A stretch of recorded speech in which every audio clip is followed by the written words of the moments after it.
जय श्री गणेश, हर हर Mahadev. Mahadev Shankar YouTube channel में आपका स्वागत है। दोस्तों, आज मैं लेकर आया हूँ एक नई जानकारी की पूजा करते समय ये 5 गलतियाँ बिल्कुल मत करना, देवीय कृपा कभी नहीं होगी। तो वीडियो को पूरा देखना ताकि पूरी जानकारी आपको प्राप्त हो। पूजा करते समय ना करें ये 5 गलतियाँ, नहीं तो आपको फायदे की जगह नुकसान हो जाएगा। पूजा में दीपक सभी लोग जलाते हैं जब वो पूजा करते हैं, और हिंदू धर्म में तो दीपक जलाना जरूरी होता है। दीपक इष्ट देव का प्रतीक भी होता है और साथ साथ में वहाँ पर देवता भी विराजमान होते हैं, अप्रत्यक्ष रूप से और प्रत्यक्ष रूप से। दीपक जलाना बहुत जरूरी होता है। सनातन धर्म में जहाँ पर दीपक जलता है वहाँ पर देवता विराजमान होते हैं। दीपक जहाँ जलता है वो अंधेरे को मिटाकर आपके घर में उजाले को लेकर आता है, यानी कि नकारात्मक ऊर्जा का नाश करता है और सकारात्मक ऊर्जा आपके घर में वास करती है। पर कई बार ऐसा होता है कि दीपक जलाते समय आप कुछ ऐसी गलतियां कर देते हैं कि जो फल आपको मिलना चाहिए वो आपको फल नहीं मिलता, और उस फल का मात्र 20 से 30% ही आपको फल प्राप्त होता है। इसलिए कई बार आपकी इच्छाओं को पूर्ण होने में बहुत समय लगता है। आप परेशानियों से घिरे रहते हैं पर आपकी परेशानियां खत्म नहीं होती, आपको रास्ता नहीं मिलता, साथ ही आपको एक सही व्यक्ति नहीं मिलता जो आपका मार्गदर्शन कर सके, जो व्यक्ति आपकी समस्याओं का निवारण कर पाए। आपने देखा होगा जिनके ऊपर प्रेत बाधा होती है वो कई कई साल तक भटकते रहते हैं पर उनको एक कोई ऐसा व्यक्ति नहीं मिलता जो उनका इलाज सही तरीके से कर सके ताकि उनको आराम मिले। अगर वो दूसरे भक्तों के पास जाते हैं तो 1-2 दिन के लिए उनको आराम मिलता है। कोई ऐसा व्यक्ति नहीं मिलता कि जो उनका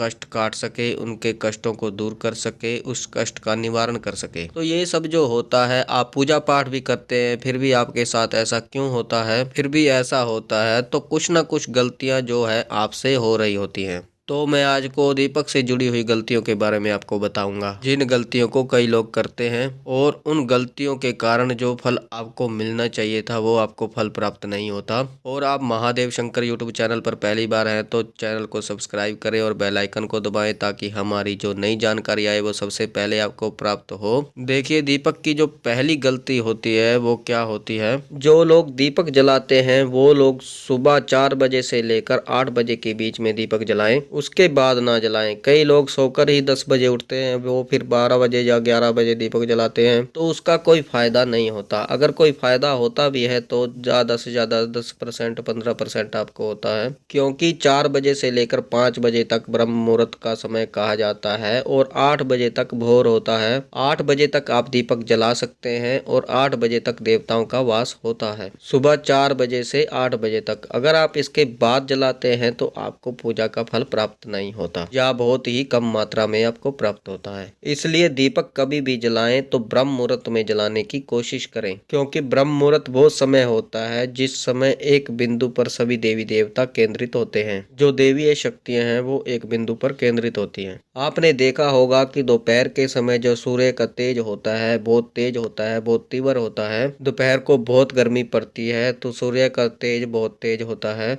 जो कि शाम को उतना नहीं होता, सुबह इतना नहीं होता। तो ये एक मुहूर्त होता है। तो इसी तरह जो देवीय शक्तियाँ का जो तेज होता है वो ब्रह्म मुहूर्त के समय बहुत तीव्र होता है, बहुत तेज होता है। इसलिए आप कोशिश कीजिए कि दीपक जो है आप ब्रह्म मुहूर्त में ही जलाएं। दूसरी गलती जो लोग करते हैं वो करते हैं कि खंडित दीपक वो जलाते हैं। जो दीपक टूट गया है, किसी न किसी तरह से अपवित्र हो गया है, वो उस दीपक का इस्तेमाल करते हैं, उस दीपक का प्रयोग करते हैं। या एक बार जो दीपक इस्तेमाल किया गया है मिट्टी का वो दोबारा इस्तेमाल करते हैं। जो पीतल का दीपक है उसे धो धाकर आप फिर से दोबारा से आप प्रयोग कर सकते हैं, पर जो मिट्टी का दीपक है जो खंडित हो गया है उसको दोबारा इस्तेमाल नहीं करना चाहिए, उसका प्रयोग नहीं करना चाहिए। या फिर आपने देखा होगा जो दीपक गिर जाता है उसमें दिक्कत आ जाती है पीतल के दीपक में भी, तो उस दीपक का भी कई लोग इस्तेमाल करना शुरू कर देते हैं जो गिरने के कारण टूट जाता है। तो खंडित दीपक का आप प्रयोग बिल्कुल भी मत कीजिए, इससे आपके घर में दरिद्रता आती है खंडित दीपक के प्रयोग से। तो टूटा हुआ फूटा हुआ दीपक आप बिल्कुल ना जलाएं, खंडित दीपक आप बिल्कुल ना जलाएं। कोशिश कीजिए आप मिट्टी का ही दीपक प्रयोग कीजिए, उसको साफ सफाई करके आप फिर से उस दीपक का प्रयोग कीजिए ताकि आपके घर में माता लक्ष्मी का वास हो। साथ ही तीसरी गलती, अगर आप कोई उग्र देवता की साधना करते हैं, पूजा करते हैं, जैसे उग्र साधना में माता दुर्गा भी आती हैं, उग्र साधना में माता काली भी आती हैं, उग्र में अन्य देवी देवता भी आते हैं, तो उग्र देवताओं के लिए सरसों के तेल का दीपक जलाएं, कलावे की बत्ती के साथ। जो कलावा होता है, मोली जिसको हम बोलते हैं, उसकी बाती बनाइए उग्र देवताओं के लिए और उससे दीपक जलाइए। अगर आप उग्र देवताओं की साधना करते हैं, जैसे भैरव बाबा हैं, माता काली हैं, माता तारा हैं, 10 विद्याएं हैं, उनके लिए तेल का ही दीपक जलाएं। अगर बगलामुखी माता है तो पीला जो गाय का घी होता है उसका प्रयोग किया जाएगा। पर अन्य जो देवी देवता हैं, जो उग्र देवी देवता हैं, उनके लिए तेल का दीपक और कलावे की बाती का प्रयोग कीजिए। साथ ही जो शांत देवी देवता होते हैं, जो कपास की जो रुई होती है, उसका प्रयोग आपको करना है। और आपको घी, अगर गाय का शुद्ध घी मिल जाता है तो उसका प्रयोग आपको करना है। या फिर आप तिल के तेल का भी दीपक जलाने में, जोत जलाने में आप प्रयोग कर सकते हैं। शांत जो देवी देवता हैं उनके लिए घी का प्रयोग कीजिए, या फिर जो आपके सामर्थ्य के अनुसार है उस चीज का प्रयोग कीजिए। साथ ही जो पांचवी गलती करते हैं कि वो पूजा के बाद आरती नहीं करते, जिससे पूजा का फल पूर्ण प्राप्त नहीं होता। देखिए, आरती करने का जो विधान है वो हमारे धर्म ग्रंथों में शुरू से है। आरती का मतलब होता है कि आप अपनी पूजा को पूर्ण कर रहे हैं। आपकी पूजा को पूर्णता प्रदान करती है वो है आरती। आपकी पूजा में जो भी विघ्न आते हैं, जो भी आपकी गलती होती है, उसकी क्षमा याचना का जो फल होता है वो होता है आरती में। आरती का प्रभाव इतना अधिक होता है, मैं आपको बता दूं कि जब आरती की जाती है, आरती चलाई जाती है, आरती गाई जाती है, उसी समय वहां पर देवताओं का वास होता है। आप बालाजी में जाइए, आप वहां पर देखिए जब आरती चलती है तो शक्तियां कैसे कार्य करती हैं। बाबा त्रिलोक भारती के दरबार में आरती का विशेष महत्व होता है। वहां पर आरती जरूर की जाती है और आरती में ही संकट काटे जाते हैं। आरती के समय पर ही देवीय शक्तियां अपने रुद्र रूप में आती हैं। रोंगटे खड़े हो जाते हैं उन शक्तियों के, और वो नकारात्मक शक्तियों को नष्ट करते हैं।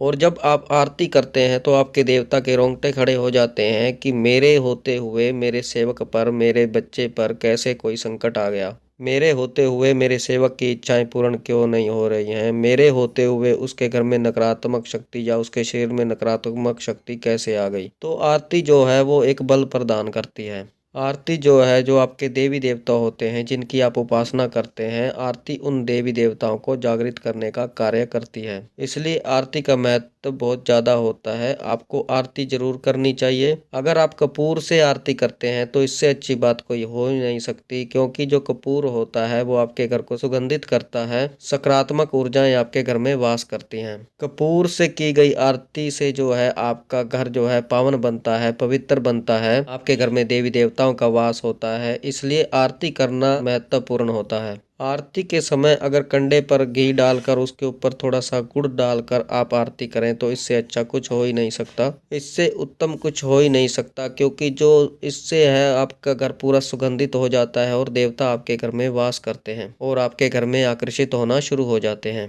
इसलिए आरती का विशेष महत्व है। आरती आपको जरूर करनी चाहिए।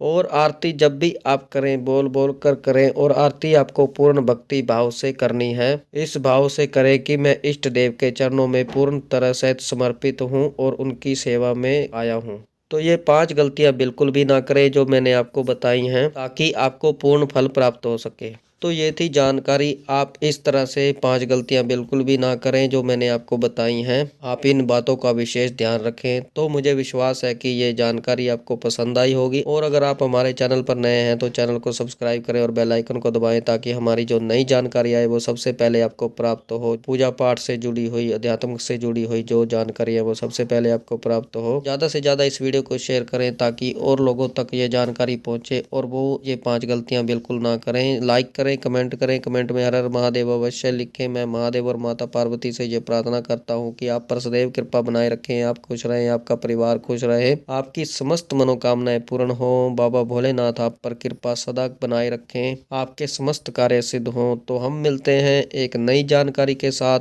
तब तक के लिए हर हर महादेव, हर हर महादेव, हर हर महादेव।